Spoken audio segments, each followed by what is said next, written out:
Hello and welcome to the Star Citizen News. Today bringing you the highlights from the PTU release of Star Citizen Alpha 2.0 and the 3rd Anniversary Livestream.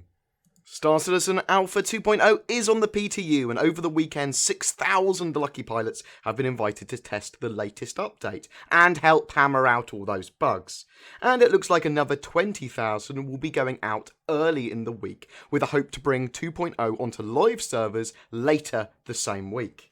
This is our first taste of the persistent universe. You wake up in Port Olisar. From here you'll be able to spawn one of your ships, including the Retaliator or the Constellation if you have one. There's also quite a lot to do and explore, and loads of missions. Missions are a big part of this. There's 8 combat missions, 8 research missions, an exploration around an abandoned space station, 20 random encounters at least, ongoing battles between the UEE and pirates, and wreckage to salvage. Lots of things to find and discover. There is multi-crew. Yes, ships have their local physics grids, and you can now fly ships with friends, whether you want to be a gunner, an engineer, do some ship management, or board other people's ships as part of it, like a security detail. There is FPS implementation in this. On one of the stations there are personal weapons to pick up, and this station normally has a few people wanting to engage in a firefight.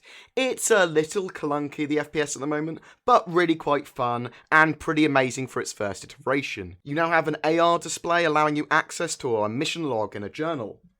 The new flight system's in, so the IFCS 2.0, we're getting precision, cruise, quantum travel all added. There's no more crashing into things when you're trying to land. You can turn on precision mode and you won't be bumping around when you're trying to fly around like asteroids or trying to land on stations. And also you can now travel massive distances with cruise or quantum travel. So what else is new? The Warlock with its EMP mechanics are in, so that's the EMP variant of the Avenger. The Vanguard is hangar ready. CIG are planning to get all of the ships into the hangar at earlier stages from now on, so we're likely to get lots more content quicker. The Million Mile High Club's in as well. Only 100 pilots have access to this exclusive club, but you can be invited as a guest if someone else has access, and if you hit the rather lofty goal of 1,042 referrals, you will also get access. The Cutlass has also been added, received a temporary 2.0 update, allowing it to be multi-crewed. A good few questions were answered in the live stream about 2.0 as well. The Constellation is going to be the most likely loner ship in most cases. So if you've got a larger ship than the Constellation, or if you've got a large ship, you'll get a Constellation Andromeda as a loner ship in 2.0. Your weapons are shut down around the Port Olisar area. It's a green safe zone. New production processes mean that we're going to get consistent releases for 2.0 quite regularly. Ship signatures. There is a lot of scanning and signature work coming soon, but in 2.0 it's likely that stuff's going to be at longer ranges. The persistent universe, the baby PU that we've got, is a lot more expansive than what we've seen so far from Arena Commander. In Alpha, obviously the loss of your ships isn't permanent. You can just respawn and then respawn your ship.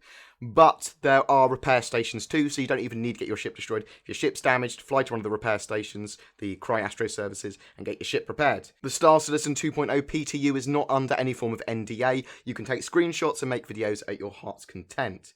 Download for the PTU is around 30 gigabytes in size.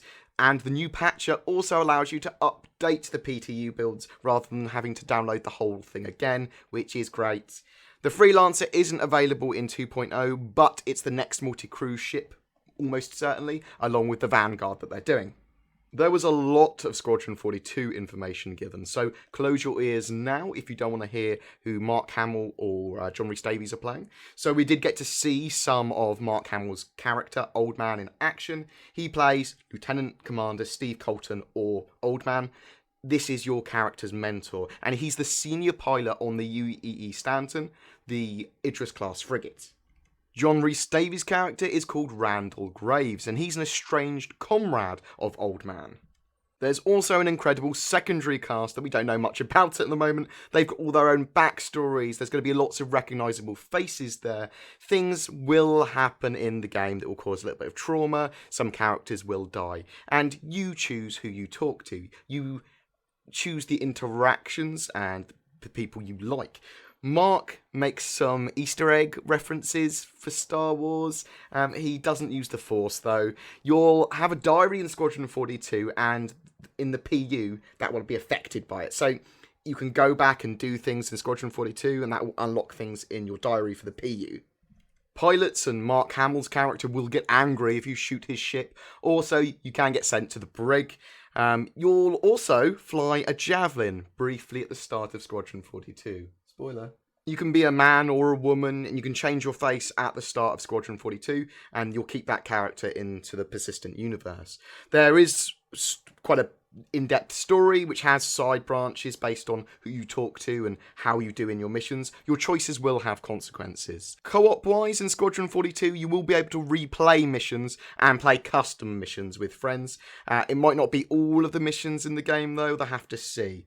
The Squadron 42 PU transition, you'll basically be an earlier version of yourself. The diary that you have in the PU and in Squadron 42 will record this. So you can go back into Squadron 42 and then also play in the PU at the same time, and it will record your progress over both, and you will kind of remember stuff when you do it in Squadron 42, and then go back to the PU or unlock stuff in your diary. You don't have to finish Squadron 42 before playing the PU. There is some conflict among the humans whether the UEE is a good organisation or a corrupt one. It's very grey, though the Vandal are very obviously a threat to humanity. They will try and get the original actors that they used to do all the voices and the motion capture work to do localization for different languages as well, if they're available. You can earn medals and commendations in Squadron 42 and go up ranks. The two-seater Avenger doesn't currently exist. It was replaced by something else in Squadron 42, so it's possible that it will never exist.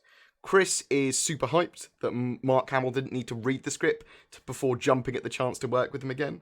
The script inspiration. So the script for Squadron 42 was partially inspired by Heart of Darkness, Apocalypse Now, and The Lost Legion, to name but a few. But more generally, it's about finding your origins, this story. It's a journey with some Top Gun Easter eggs. VR will be supported in Squadron 42 and Star Citizen, although at the moment there are some issues with the cinematic scenes. Top tier characters used to take almost a year to get all done and all ready. But now, with all the studios and the experience, they've got that down to 1 month. There's a good amount of character customization for Squadron 42 and Star Citizen, but it is more customization rather than creation. It's going to have a super high level of detail. Basically, you'll be able to choose your head and then tweak and change stuff around. The face logic and mapping is basically pre-mapped though, but all the characters will be the same height, but you'll have a good amount of customization here, and you will be able to make the character that you want. You just won't be able to affect the height or the build of the character, for example. They revealed some more pictures of the SciTech Star Citizen branded HOTAS. Now, they're going to start pre-orders for the mid-range HOTAS and the keyboard for next month. So if you're after one of those, they're pre-signed. It's probably a good opportunity to get one. It's going to be the earliest you'll be able to get one. So the mid-range HOTAS is $149.99, and the keyboard with all the extra gubbins is $199. The expected delivery date for them will be in April or May of next year. The keyboard is not cherry switches. It doesn't have the clackiness or clickiness, apparently. It is a mechanical keyboard, though, so think more like cherry red switches if you heard them. They're mechanical, but they're not clicky. The high-end HOTAS is coming in the future. They're not doing pre-orders for that next month. That will be in the future at some point. They're just concentrating on the mid-range one and the keyboard at the moment. The price of the high-end HOTAS is likely to be around the $550 mark, though Sandy does need to confirm that. And other SciTech products might come out in the future, but they weren't wowed by the headsets and mice that the SciTech had currently pitched. And Sandy is also unsure whether the peripherals are left-hand friendly. Also, the anniversary sale is on until the 30th of November, and if you'd like an overview of this sale, what's available and when, then please check out our sale overview video that we've done, linked in the description. But I'll go over this ship sale briefly now. The Crucible repair ship is on concept sale for $350. This also came with a design document about repair, and repairing is basically going to be skill-based, repeatable, and scalable. You'll have a couple of major roles in repair: the arm operator, literally the little mechanical arms that repair stuff, and the repair task manager. You'll be able to repair hulls, components, do field repairs with handheld multi-tools. The document is extremely detailed and well worth a read if you're interested at the current thinking behind some of the game mechanics and repair in general. The Avenger has been renamed the Stalker, so basically the original Avenger that was the Prisoner Pod Avenger is the Stalker now. And this is because there is effectively a base Avenger now on concept sale, the Avenger Titan, which is a light cargo hauler for $50, and there's the Avenger Warlock, which is an EMP warfare variant. Basically a disabling ship in the style of Matrix, where you turn the key and it explodes outwards with the EMP. This also affects your own ship. That's $85 and is one of the coolest ships I have seen idea-wise. I love the mechanics of that EMP. Although the Titan and the Warlock are effectively being sold as concept ships, they will be available in 2.0 once it goes live. The faster, more luxury version of the Merlin, the P-72 Archimedes, is also on sale with lifetime insurance for $30. This is a great way to get LTI on your ships. Buy a P-72, as that comes with lifetime insurance, and then use the CCU ship upgrade system to upgrade to the ship that you want, either during the sale or whenever you want. The CCU system will be updated each day of the sale with the ships currently available. Each day of the sale is themed with different limited ships being available for 24 hours. This changes each day at 9 AM Eastern Time, and all of the ships previously offered throughout the week are available from the 27th to the 29th of November. The Crucible, Warlock, Titan, and all of the Vanguards, as well as the P-72, are available for the entire duration of the sale. Every day at 9 AM Eastern Time, 1,000 Aurora MR starter packages are sold for $30. They go very quickly, but they are sold each day. Just be aware of that if you want to get someone into the game or you need to start a package yourself. I hope that was informative, guys. Please check out our more in-depth video about the sale, as well as our weekly review, taking a look at the week's happenings in Star Citizen. Moreover, I'm also putting up a PTU journal for 2.0, so that's worth watching too. Thanks loads to all of you guys for watching, and a special thanks to my Patreons. Your support lets me do this. I'll see you guys in the verse.